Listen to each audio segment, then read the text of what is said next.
Good evening, and welcome to the Cider Enterprises Book Club conference call. I am Claudette Redic, or more affectionately known as Queen Hostess Claudette, and I want to welcome everyone and anyone who's listening to our call tonight. We have an exciting, interesting, and informative guest, Dr. Janice Hooker-Fortman, who is our featured author. But before we get started, I'd like to just have Dr. Jan, if you will, kind of star 6 and let us all know that you're on the line.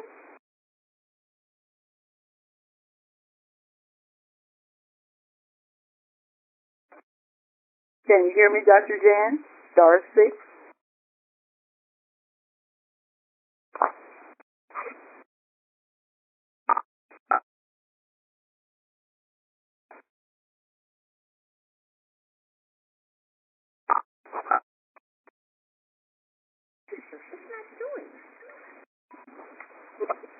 Hello? Dr. Jan? Can you hear me? Yes, ma'am, I can now, but I've had to unmute the entire call, and I'd like to just say hello to you again. Well, hello, good evening. I guess we're having technical difficulties because when I star 6, nothing went through. I kept saying hello. Okay, well, I can hear you well now. Again, I'd like to thank you for being here and give some kind of housekeeping things for our other callers since we're not able to mute the call. Okay. Jan talked for about the first half hour, and we're asking all callers to just kind of hold your questions until 7:30. And then you can let me know that you have a question for her. Since I'm going to leave the line open, if you've got any background sounds going, please eliminate them. These recordings become very important for those who are not able to be on the actual call and want to hear every detail that our guests discuss. And tonight, Dr. Janice Hooker-Fortman is bringing the secrets to how not to throw mama from the train. Well, I just got to add a little bit in there because the expression today is how not to throw the person from the bus. And I had to really focus in on your title to how not to throw mama from the train, which is probably appropriate because most of our moms came up in the time of travel when the trains were out. And so we don't want to throw her from the train as we learn to live with our parents. But I'd like to give you a little bit of background about Cider Enterprises. That's my business of coaching and consulting. And I focus on strategies and solutions that help entrepreneurs harness the energy of their ideas so that they can achieve their desired goals. I work with a network of business experts. And whatever it is a client may need, one of those experts within that network can certainly assist them in moving their business forward. The Cider Enterprises Book Club conference call is another baby of mine under the Cider Enterprises brand, and it's in alignment with my love of books. And I am proud to announce that we're in our 4th season, which runs from September through April. And we feature great authors. We feature authors who are, I call, overcomers. They're people who have been through the fire in their individual stories, and yet they're able to share those life experiences with love and to take questions from the audience to help them become clear about how they overcame and what they might be able to do in their own lives to move it forward. Janice, can I have you just come on again? Because as I talk about you, and all the great things you've done, I'm looking for some comments because there is so much that I don't know about you. But I'll just read your bio that I have received. And first of all, you're an author, we know, and an international public speaker. I think that is phenomenal. And you consider communication to be the foundation for all relationships, both personal and professional. And in this book, you are focusing on sometimes the most challenging relationship that, well, a daughter could have, and that's between the mother and the daughter.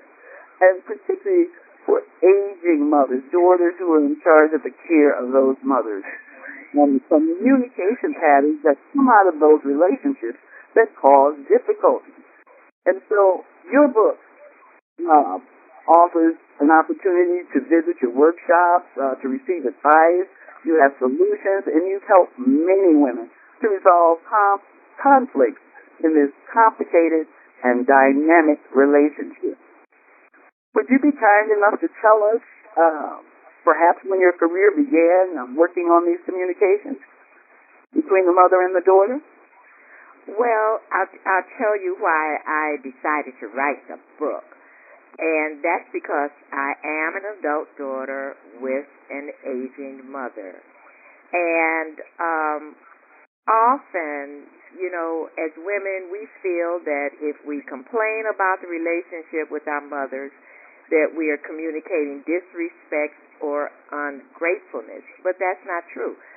As we get older, a lot of times, because the relationship kind of switches, you become the mother, as a daughter, you become the mother, and sometimes the mother becomes the daughter.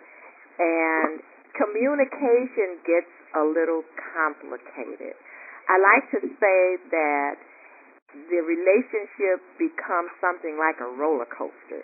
You have your ups when everything is going just beautifully, and then you have the downs when things are just not really going as you would like them to go. And a lot of times it's really because of the way that we communicate to each other.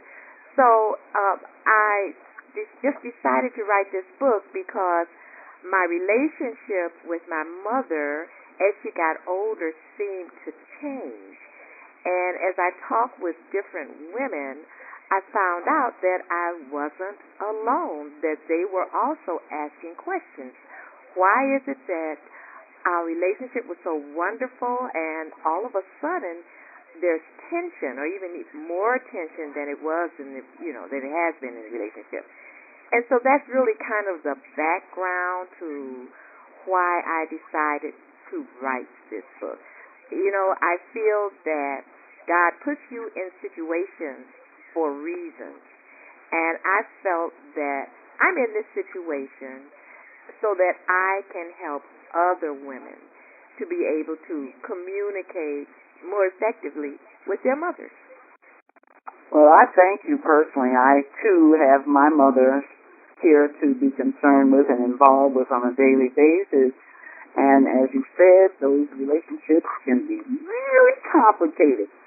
But as a daughter who loves her mom, I want us to do better. And when I saw this, The Secrets on How Not to Throw Mama from the Train, I was like, okay, I better get that book right away. And it's opportune time for this book to have come to my awareness. March is Women's Month. And I would personally believe that as we women learn to get along better with each other, whether it's mother, daughter, or just other women, the world would be better. And why not start right at home with that relationship most of us have had or do have with our parents? Well, I thank you for this insightful book. I know that you began giving us some background on how you got to this book, but you also started out talking about some stages that happen in our evolution, if you will, from child to adult, and how they become almost reversed. Yes. Yes. Well, when we first start out, our mothers are the one person who we look to. As a matter of fact, if you think about it, that's the very first relationship that you have as a baby. And as a baby, your mother is the one who you look to for nourishment, actually just for everything. She takes care of everything. But then as you get older, especially when you become a teenage daughter, you start kind of feeling a little independent. And you start kind of thinking, well, and I'm sure that a lot of women can kind of relate to it. You start thinking that you know everything, and that your mom doesn't know anything. and then that struggle starts as you become an adult. Let's say maybe as an adult, early adult, then you start really kind of pulling away from your mom, because then you start being a little more independent. A lot of times, this causes a little kind of nervousness with your mom, because now your mother feels that she's losing control. Now, and then as you keep getting older, you start getting other friends. You might decide to get married, and now your mother used to be the center of your life, but now your husband or your children are the center of your life. With some mothers, that really gives them a sense of being insecure and a sense that they're losing you. Now, I'm talking about just a particular scenario, because I'm just talking in generalities, because this doesn't always take place. Then as you get older and your mother is aging, a lot of times we as daughters decide that now we really know more than our mothers. We know, we talk to them about what they should eat, what they should wear, and so on. And we become, in a sense, the mom. And then the mom becomes the daughter. And it's really in the way that we communicate. As your mother gets older and early dementia sets in, depending on how your mother was raised, that relationship can totally change. It can totally change into where now your mom is really dependent on you. And you really, in a sense, become the mom for real. Yes. Now, a lot of times that can change as far as how you are communicating back and forth. So what I try and talk with women about is there's a certain way that you need to communicate with your mother no matter what is going on in your relationships. You cannot change your mom, but you can change the way that you can respond to whatever situation that you're in. Now that requires me to grow then, huh?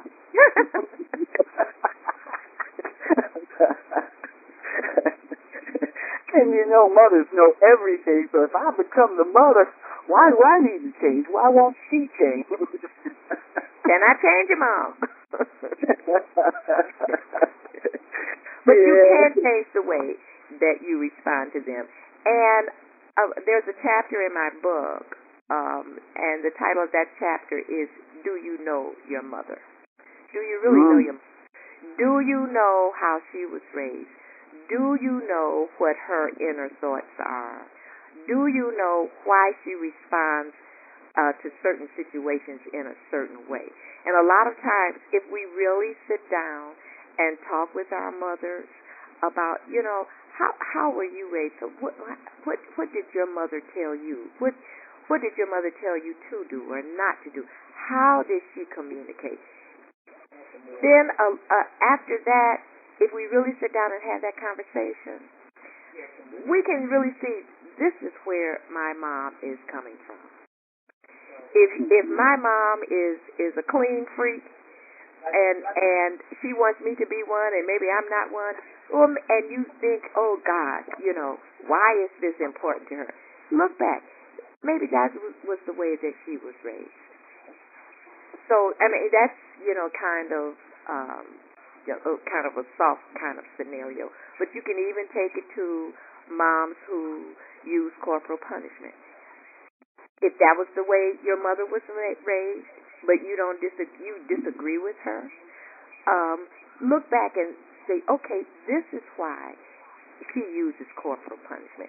So a lot of the communication that we do with our moms, we really kind of have to look back. How are they raised? How were they raised?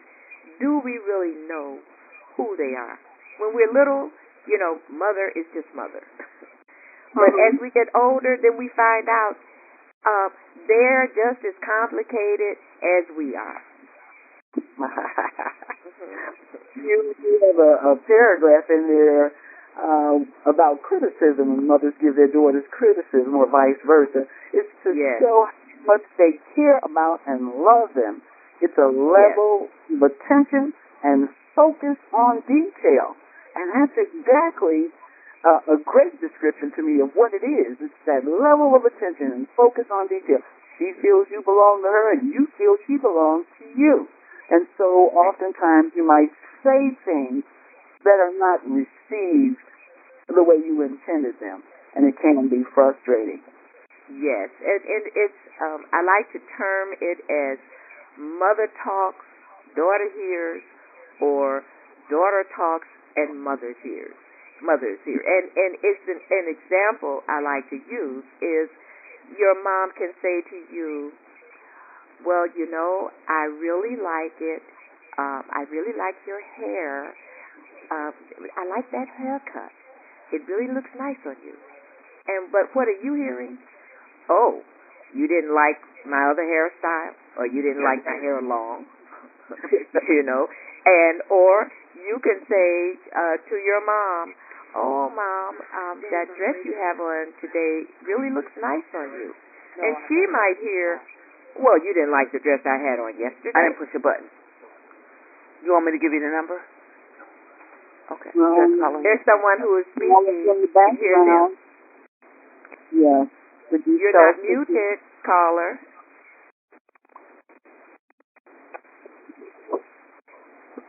Yes, I'm so sorry. I don't know why my *6 is not working, but for some reason it just didn't. Okay, we're going to take our chances. Everybody's going to honor this call and kind of keep the noise down in the background so that we can all hear. Mm-hmm.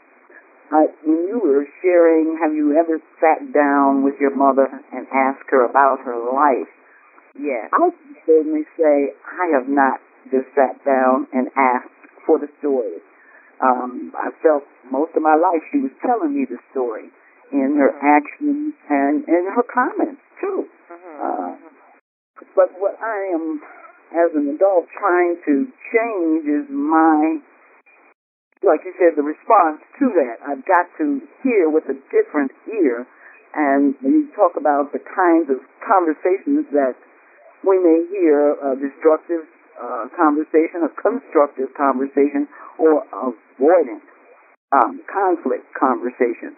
And so a lot of times I know just in the question, what are you wearing? Oh, that can set off a storm. Oh, you don't think I have the right stuff? Or why are you asking? And so you talk about perception. And that's part of the conversation. Who's right? What I say or says. But an adult conversation, maybe to sit down and ask her in detail about, well, how did folks communicate with you? Did you ever get whippings? Those kind of questions I never asked her, Right. It certainly be the reason that she's so involved in my life. With questions like that. Well, what are you going to do? What are you going to wear? Who are you going to be with? And those might have been experiences she had.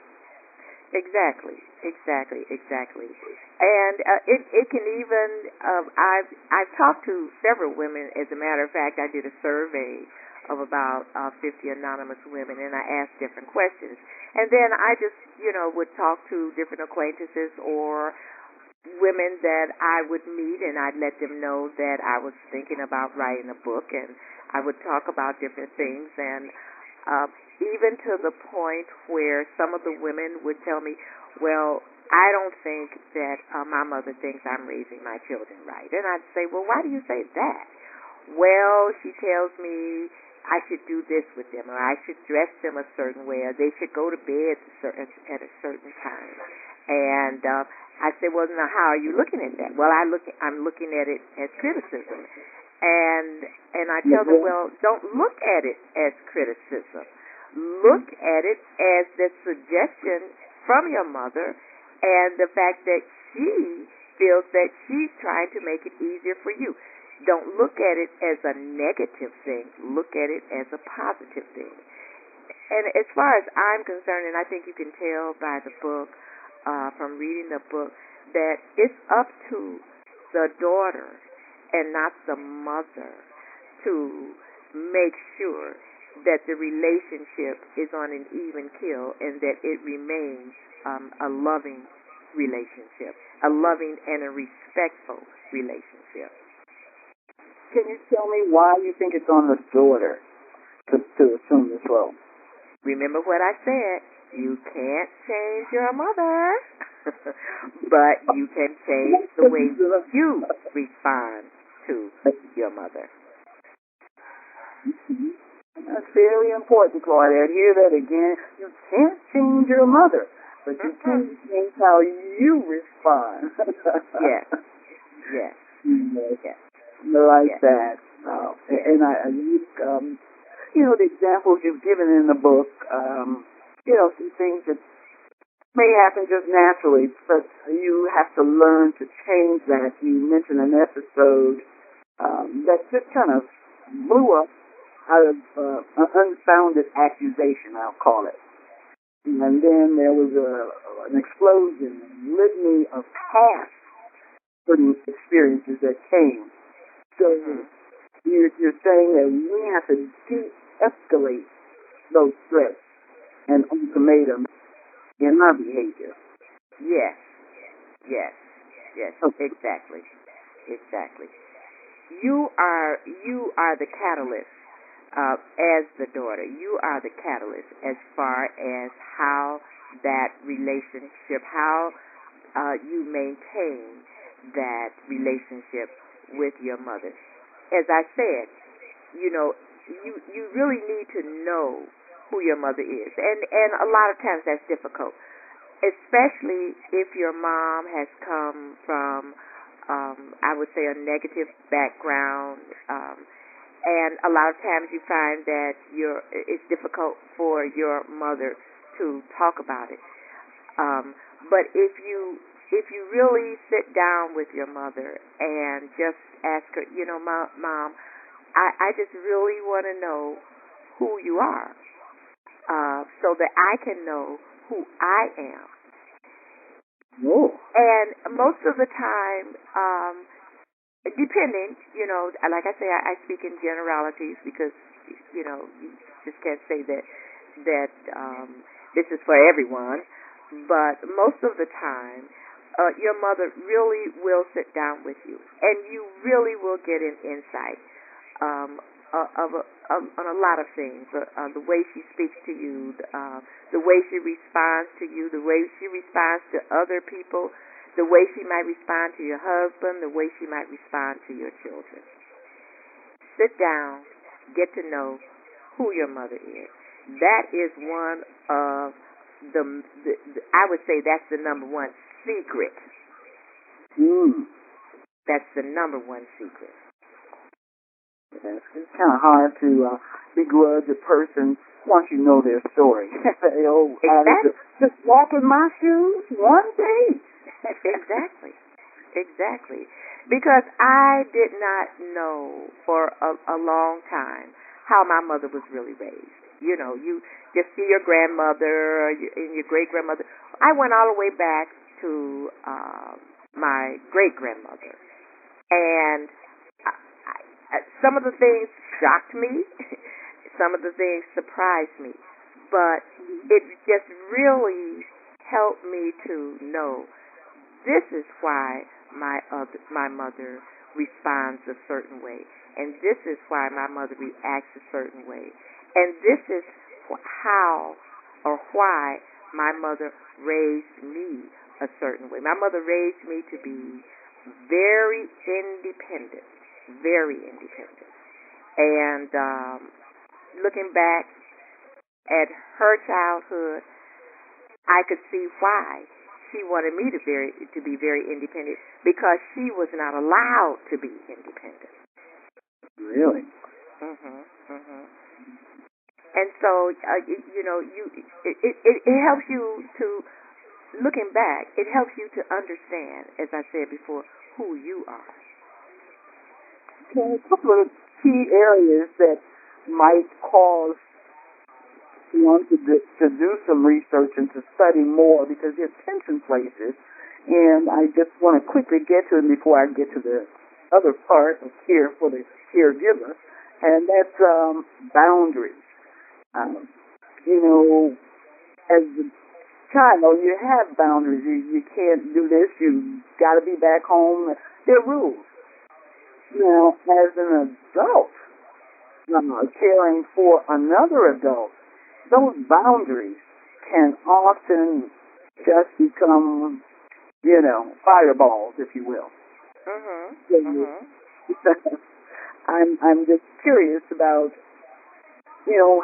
should we take special care in observing mom's preference? You know she doesn't like so-and-so in her house, or she doesn't like the dishes not done. Are those boundaries we need to be concerned with? Well, we need to respect them. We definitely need to respect them. A lot of times we think, oh, I know what's best. I think you should have this in your house, or I think you should do this, or I think you should do that. But if it's something that is not detrimental for them to have, as I'll give you an example. As women and even men, but as women get older, and I would say, maybe in their 80s or 90s, and they have mobility issues. Let's say your mom really loves throw rugs. Well, you know that if they have mobility issues, they really shouldn't have throw rugs because they can trip over them. Well, now, let's talk about the boundaries. Your mom really, really wants a throw rug. Now, you know that it's detrimental for her to have a throw rug. That's a boundary that you cross because you're crossing it for her safety. But now, let's look at something that's not detrimental. Let's say that your mom likes blue curtains, but you think red curtains would look better. Well, you don't cross that boundary. That's her preference. That's not detrimental to her. So you really have to pick and choose the boundaries. I would say you never cross any boundaries. If she likes you when you come over and you eat dinner and she likes to have that plate washed and cleaned and put up right then and there, then you wash the plate and put it up right then and there, whether you like it or not. So, so I'm going from one extreme to the other. You respect her boundaries. Definitely. A lot of times that causes some confusion when you don't respect your mom's boundaries. When we feel that we think this is best for you, and as far as your mom is concerned, no, it isn't. Yes. My mom's a very social person, and sometimes the weather, will have her change her plans about engaging, and I'll think, go, that makes you happy to be out with people and stuff. The weather's nothing, really, because you're stepping into a car and out of a car. But in the evening, it's raining or it's cold or whatever, and she declines to go. So learning about, if she says that, just leave her be. Because there is a boundary that I need to respect. I want the best for her, which I know she really has the best physically, with other people. So I want her to get involved. She may decide, you can't tell me what to do. I'm not going, it's raining, and I'm not going. Right. I have to back down. And you know what? A lot of times what we think is the best for them is not what the best for them is. Because a lot of times what's the best for them is what it is that they want to do. As long as it isn't detrimental to their health or their well-being. Okay. Well, you talked about this daughter who's responsible for all. What tips or recommendations can you give to us caregivers besides just allowing mom to be right all the time? Well, you know what? She can be right. She can say, okay. Well, let me give you an example. Of course, my mom is from the old school, and she, when she cooked, she liked to cook with salt pork. Now, if you have high blood pressure, you definitely shouldn't cook with salt pork. Now, we would be in the grocery store. She would put salt pork in the cart. I would take the salt pork out of the cart. We would argue all the way up to the cash register. So finally I would say, okay, Mom, go ahead, buy the salt pork. All right, so now if that's what you want to eat and if that's what makes your food taste good, go ahead and buy the salt pork. So in essence, she's satisfied because she's right. But of course, when we get home, I get her home and I start taking the groceries out. Do I take that salt pork out? No. I leave that salt pork in the bag. And then I take the bag home. So in a sense, I let her be right. But for some reason, what happened to the salt pork? Who knows? I guess for some reason, I must have left it in the bag accidentally. Although I know I didn't. So in a sense, I'm letting her be right just to nullify the situation. But I know that this would be detrimental for her. But a lot of times, you pick and choose your battles. Yeah. You pick and choose your battles. It's a lot of times it's not worth the argument. It's not worth the stress. It's not worth the headache. Yeah, let her be right. Those battles too, because as we talk about care for the caregiver, it becomes critical. We all know that you can't care for anybody if you're sick. It's just exactly. a hard thing to do. Yeah. Exactly. So, can you briefly share perhaps some of your greatest stress relievers for the caregiver? You must get support. You must get support. There are a lot of agencies that you can find online that can help you with an aging parent who might be going through early dementia or who's already in the throes of Alzheimer's disease. You got to have support. You have to have time out for yourself. A lot of times as women, we feel, we're the nurturers, we're the caretakers, we're the caregivers, and we don't give to ourselves. And so we end up in worse conditions sometimes than the person who we are taking care of. So you must get support from wherever you can, from your friends. A lot of times you can have someone to just come in and sit with your mom for a while. I have a person that I keep up with, and what she does, she just has a friend of hers come and sit with her mom just for a couple of hours. So she said, so I can just go to the park and sit on the park bench and just, cool out for a while. Or I'll have someone to come in so that I can go to church. So the main thing really is to get support, get help. You cannot do it by yourself. You cannot. So whatever, and then you also, when a person that you're giving care to is going through early dementia, you have to be aware of the signs so that a lot of times you start taking things personally or you just don't understand what's going on.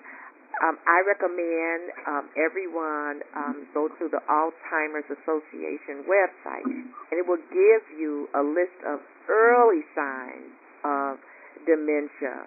And a lot of times, this can really help with your relationship and help relieve stress from you, so that you'll know, well, okay, my mom or my dad, as the case may be, is exhibiting signs of Alzheimer's or early dementia. So I need to educate myself, and I need to find out what resources that I can get hold of so that I can maintain my health and my stability, so that I can be the caregiver that I need to be.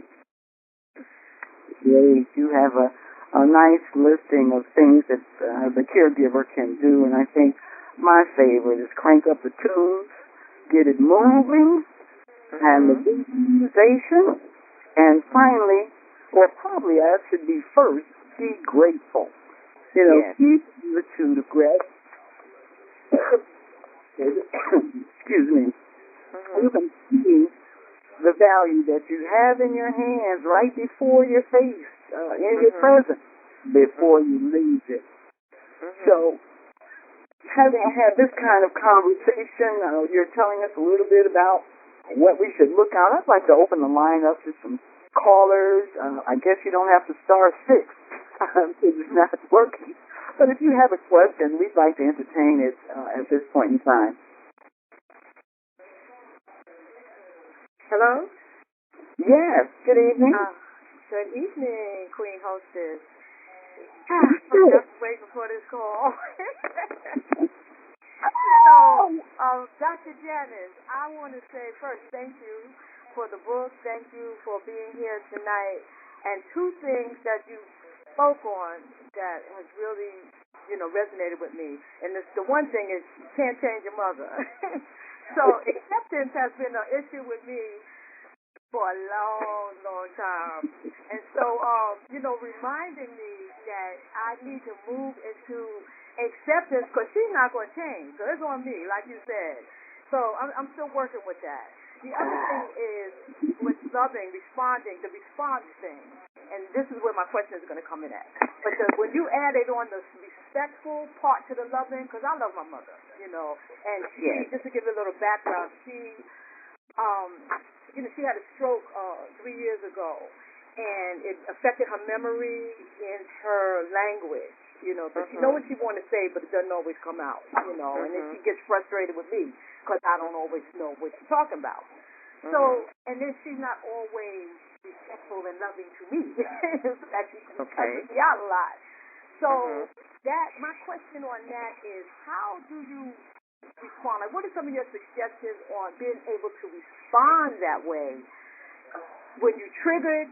And, I know that I'm supposed to honor, my mother, love her and everything, but sometimes I get caught up, with being cussed out. And, so what do you suggest? Now, that's a really difficult question. And I'm going to say this to all my listeners, all the listeners.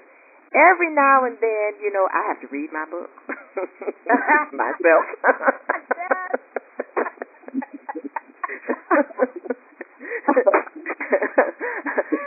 Because as women, we are emotional creatures. And I can say it is difficult sometimes. You have to have patience. Now, I don't know if your mom lives with you or not, but I have found, remove yourself. If you have to go to another room, for women whose moms don't live with them, but they get in those situations where you're getting caught up. If you're on the phone, well, Mom, I got to go.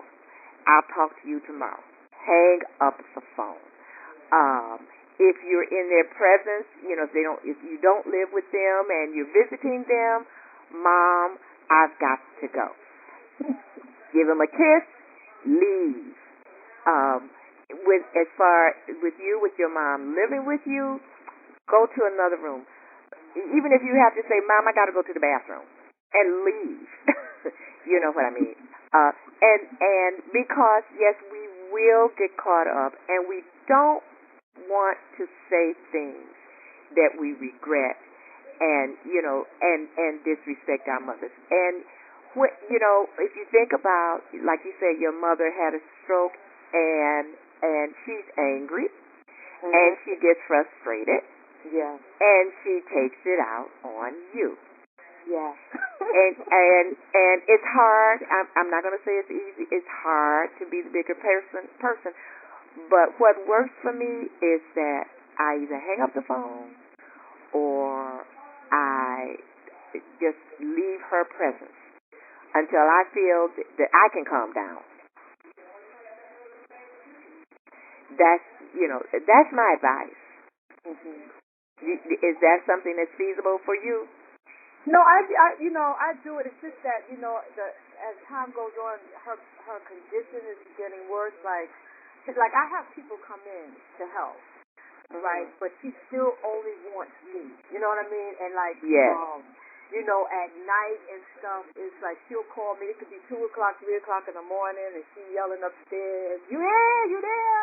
Yeah. And so she's, been having accidents and stuff, and so, I have to go and check. Yeah. Anyway, so, it's just broken sleep and stuff, but no matter, she never wants me to leave her, no matter what time. And it's like, you leaving me by myself, and I have things that I need to do, and so that's when I start getting cussed out and everything, and don't care about me, and, so. And you're going to get that. You are going to get that. But if you know that you're doing the best that you can do, and I hate to say that sometimes you kind of have to harden yourself to that because you have to take care of you. If you think about it, you don't want to get into a situation of a physical situation because sometimes this really can really weigh on a caregiver physically. If you get into a detrimental physical situation, who's going to take care of your mother? So you have to, sometimes of course, I know you have to check on her to make sure she's safe. But once you check on her, make sure she's safe, you kind of have to just, take care of you. That's the first thing. And sometimes for some people it sounds selfish, but you have to take care of you in order to take care of your mother. So like you said, you have people coming in. If you can leave while the people are there, just so you can take a breath and come back fortified. Mm-hmm. But it is difficult. And I do understand that. I have an acquaintance whose mom, when she takes her mother to get her therapy, her mother doesn't even want the doctors or the nurses to dress her. She calls on her daughter, and her daughter, she says it's hard for me to go to the store even. It's like, you're leaving me here by myself, and she says I'm exhausted in the evenings, and as I told her, if you can get somebody to come in while you go to the store, even though your mom is saying you're leaving me, you don't care about me, you know that you do. Yeah. But you know that you have to also take care of you. If you need to go to the store, you just have to go to the store. It's hard to do because we are emotionally tied to our mom. But you're gonna have to take care of you. Yeah. Thank you. Oh, okay. And good luck to you. Thank you. I appreciate that. Can I insert a question in here right at this point about other siblings? Should the caregiver be concerned about making certain, and I mean not just asking, but making certain that they have a role in the care of the mother? Honey, that is my next book.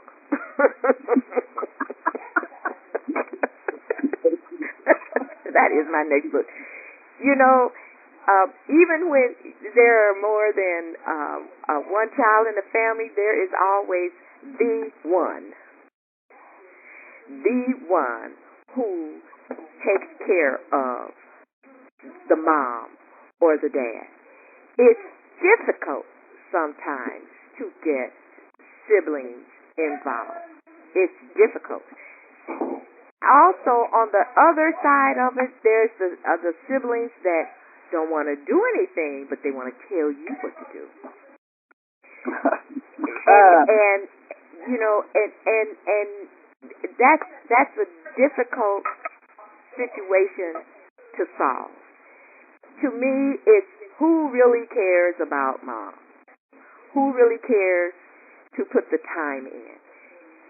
When situations come up like that, when mom is going through Alzheimer's or if she's had a stroke or been ill, and someone, and you really need caregivers around, you find out really who really cares for mom and who really doesn't care as much as they should.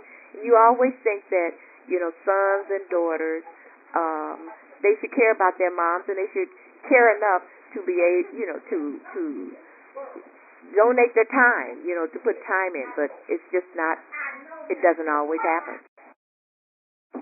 Amen. Can I say something too on that? It's part of my change and my experience because I don't. Is there a TV in somebody's background or something?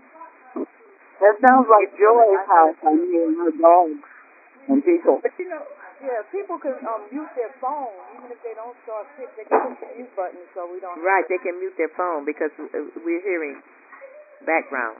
Right. Yeah, conversation or something.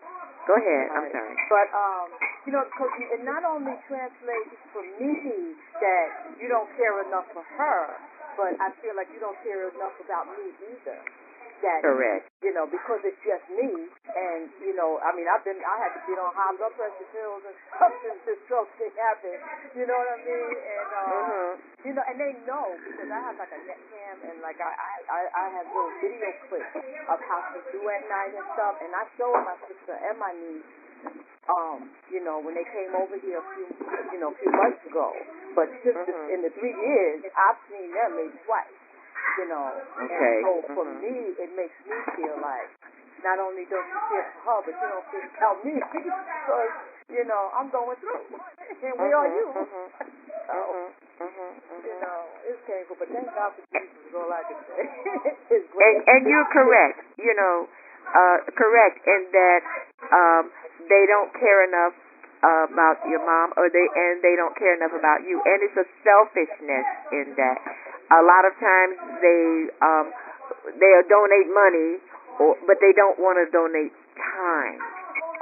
But you can't, and you can't make them. You have to do the best you can. As I said, in families where there are siblings, they're usually the one who takes care of them, and you are the one. But there's a blessing in that. There's a blessing in that. Yeah, I'm grateful, actually. I'm grateful for the opportunity and, to be able to do this for my mother. I really am. It's been a struggle, and I go through with it and everything, but I thank God that I can do it and that I'm able to do it, Because, we've always had our issues, but, she was good to me. Right. And unfortunately, through strokes and through dementia and Alzheimer's, things change. The brain changes. Yeah. There are biological changes in the brain, and that's another thing that we need to understand. It's through no fault of theirs.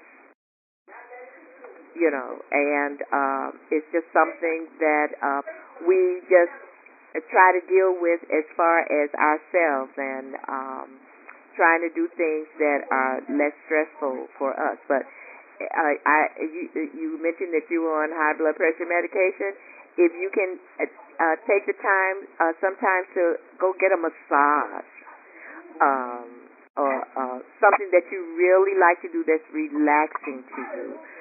If you get a chance, if you can run, go for a run, go for a walk. Just do some things that are relaxing to you. And in those moments and in those times, you clear your mind. You know if you've left your mom in good hands, don't worry at that particular time. I always say just pray and just ease your own mind, because you don't want to stroke out of here. Amen to that. That's the truth. That is the truth. That is the truth. But like I said, I got a net chance, so I can check on her now and then. But I do, I go out to the movies. I go to Bar Castle when I can. And I do, and I'm working out now. So I'm great. That's wonderful. Better care of me. I'm working out, and I'm doing a detox challenge, and that's wonderful. Yeah. Yes. So for the both of us. Yes, as I say, you got to take care of you. Amen. Thank you. You're quite welcome. Well, thank you, Minister Joanne. I appreciate that. As I said, I have a number of, it seems like almost everyone in my circle now is caring for their parents. And so, as we get these secrets from you, I think that we can better serve ourselves and those parents. And you know what? It also sounds like we could work together. Those mothers live in proximity of each other. We might consult each other. We take both the moms over somewhere, and one is in charge, and we reverse that pattern. So there are a number of things that can be done to help relieve some of the day-to-day responsibility of the caregiver. Yes, definitely. So are there any other listeners that have questions or would like to contribute? I have another question if you're waiting out there. Okay. This call is really designed to help me. And, me too. I'm personalizing it. What about your own life and career? When you're caring for your mother, do you kind of put this on back burner? It no longer has priority? What do you recommend for balancing? Well, it depends. Now, it depends. If you are the breadwinner, or if your career is what sustains you, of course, you cannot put that on the back burner. But if you have the type of career where you're really flexible, of course, you can maybe change things around so that you can be the caregiver. But if I know it's difficult sometimes if your mom lives with you. The only thing I can say is that, as I said earlier, is about getting support. And there are daycares for senior citizens, and I know a lot of people utilize that, where their mom is picked up in the morning, and the person can go to work, and then the mom is brought back home when the person gets home. So it depends on your career and what you can really work out. I think that's gets kind of specific to what you do and who you are, and whether or not your career is flexible. Now, I do know that with some people, because maybe they couldn't afford to have someone come in, they've had to quit their jobs or whatever, and so it really kind of depends. But my thing is find as much support support as you can.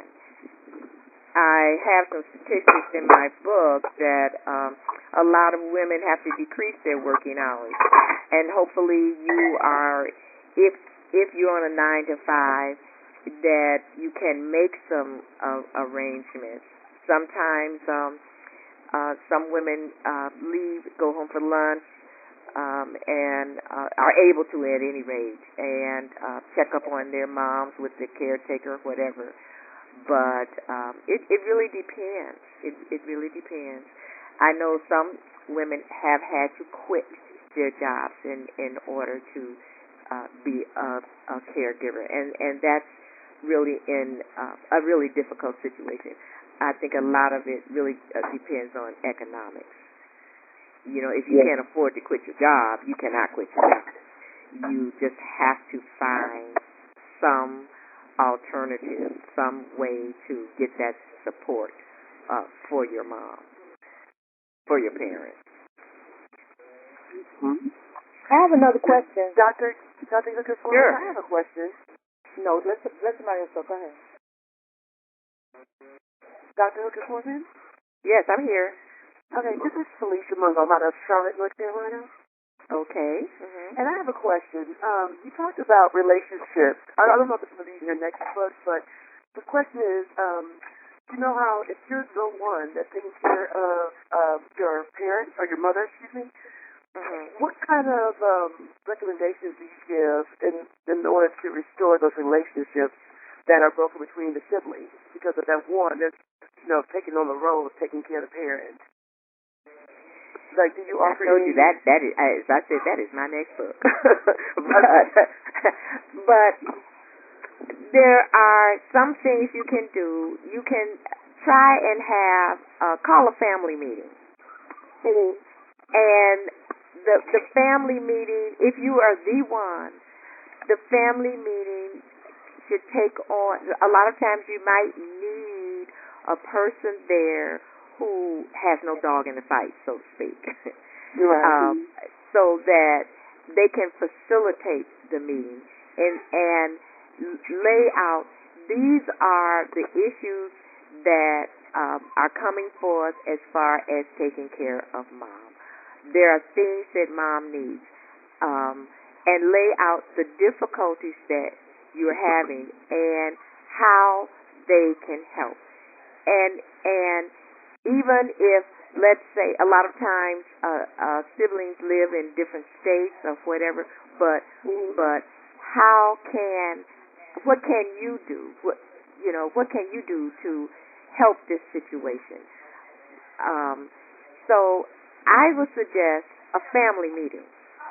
Okay. And the family meeting can't be one where there's finger pointing or anger involved. The meeting has to center on, we are not doing this for me, the person who's being the caregiver. We are doing this for mom. And a lot of times it takes more than one meeting, because what can happen is that the one sibling who's not doing anything can get defensive. And that's why it's good to really have an outside person to bring the family together and to really keep things on track so that you don't get that offensive and defensive kind of atmosphere. And so that's really what I would suggest.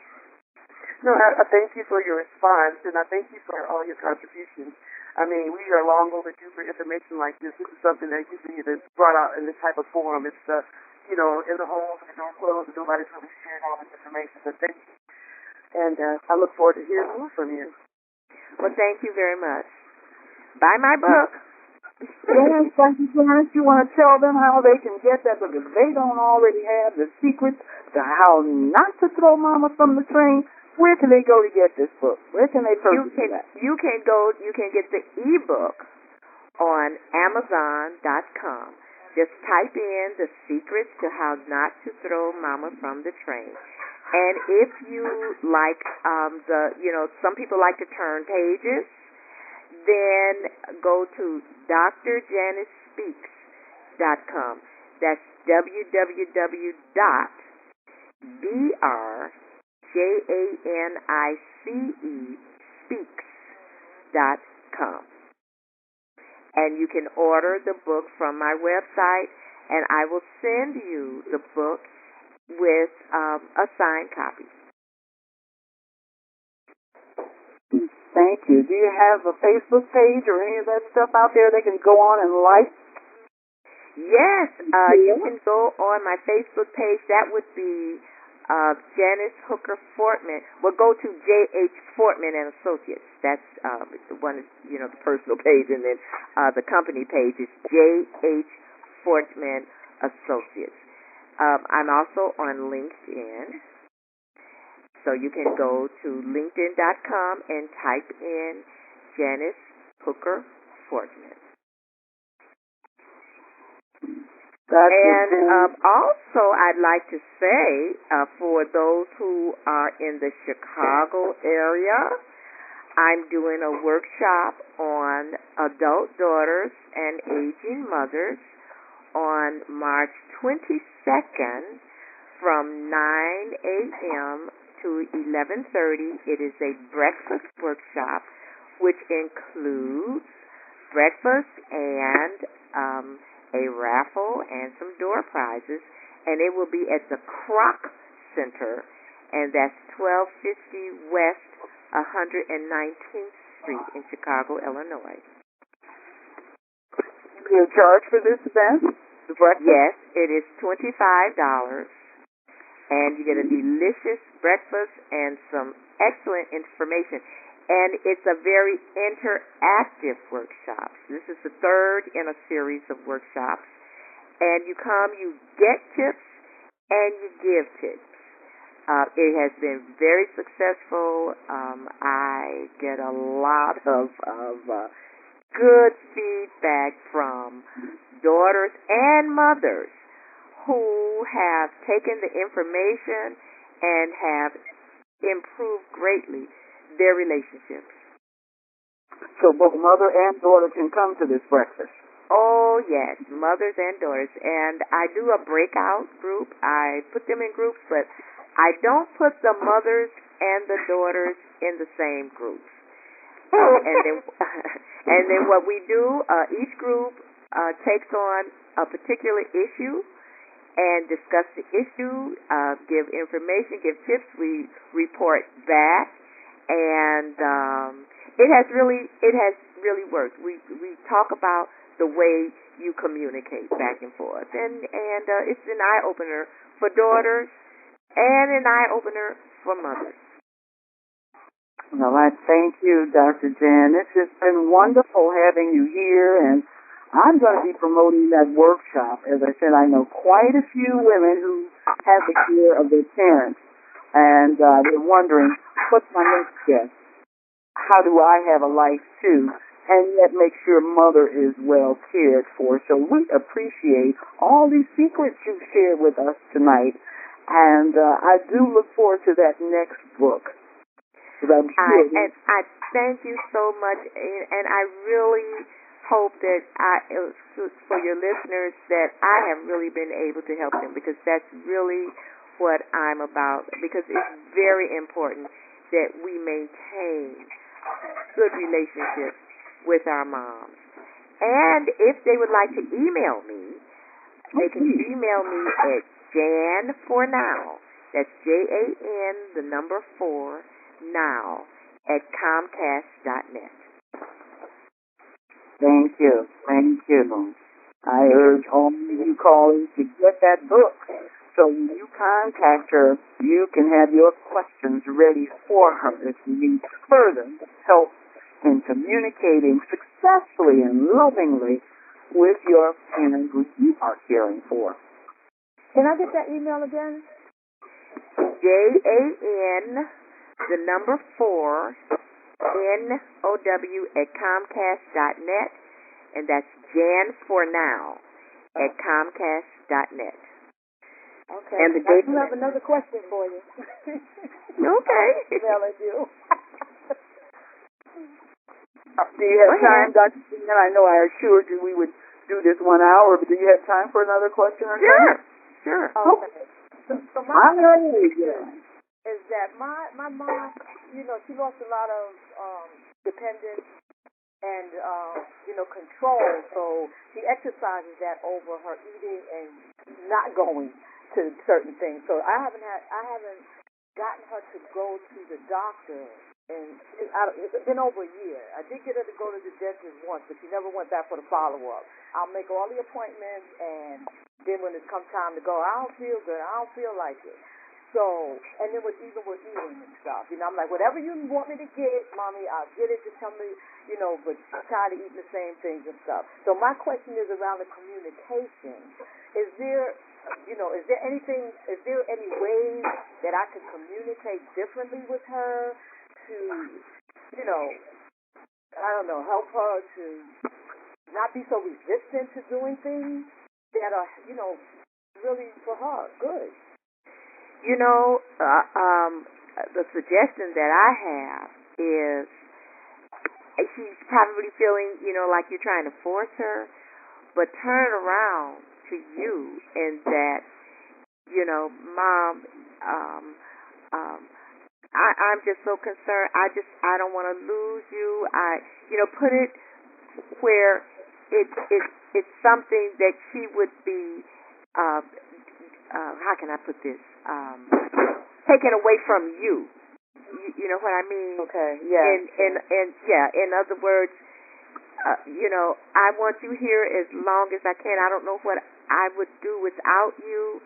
I just get so worried because you won't go to the doctor. I know you don't want to go, but it just worries me so. You know what I'm saying? Yes. It's like using reverse psychology.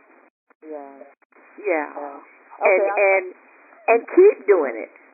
Yes, because as I'm smiling because I'm saying to myself, I know that I get so frustrated. My tone is anything but that. It's like, well, whatever, it's just, I have a lot of work to do in this area. It's not going to happen overnight. It's not going to happen overnight. But it's something that you have to keep the forefront of your mind. And it's hard. I'm not going to say it's easy because it isn't. It's hard. I mean, like I said, every now and then have to pick up my book and read a certain chapter. Because I too can get caught up. I too can get caught up. And this is why I really, for the women that get my book and correspond with me, we keep each other going. It's like, okay, you're having this issue, and I even tell them, well, you know what? I know I wrote the book, but yesterday I had to catch myself. It's an ongoing. It's a journey. Relationship with our moms is, from the time we are born until their demise. It's a journey. Yeah. Mm-hmm. But thank you. One of the things from what I got tonight, because one of the things I did was I put some affirmations on my cabinet, about, being more loving and stuff. I'm going to add respectful and acceptance to it to remind me. But I have some reminders of stuff to breathe and just remind me to breathe before I get caught up in the stuff and everything. But I'm going to work harder at it, and I'm going to put up, some more reminders. And, listen to music. Do you listen to music? I love music. Yes, that's my sister. Yep. Okay. Listen to music. Yeah. Yeah. Thank you. I appreciate all the callers on this line. I invite you all back for our final season show finale on April 20th. We're going to have exciting guests once again who can help us all have a better life and tell their story in love. So again, my great appreciation to you, Dr. Janice Hooker-Fortman, or Dr. Jan, I like that, for being a special guest tonight and helping us all come out understanding that Mom is not going to change. The change required is upon us. Correct. Thank you so much. I really appreciate you. I really appreciate you letting me just, give some information to help daughters and mothers to have loving, beautiful relationships. Yes, our first relationship, our moms. We got to take care of them, and we got to take care of ourselves. Exactly. I appreciate these pointers, these secrets you shared with us tonight. So to all my callers, I invite you to go to Cider Enterprises bookclub.com.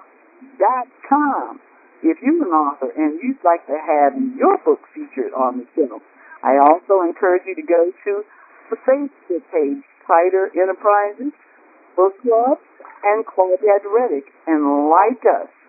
We have a growing list of callers, and by next season of September, we're probably going to use 2 lines just to accommodate all the callers that join the Cider Enterprises Book Club. Thank you for good night, and April 20th. Before you hang up, please, and we just remind the callers, if they would just be respectful of others and use their mute for that the background noise, we could also hear the speaker well. But I'd appreciate it. Thank you.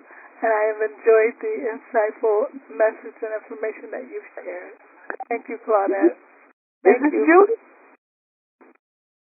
Pardon me? Thank you. Good night. I don't want to hold any more time, but thank you. Thank you. Thank you. That's all. Good night. Good night. Good night, everyone. Good night.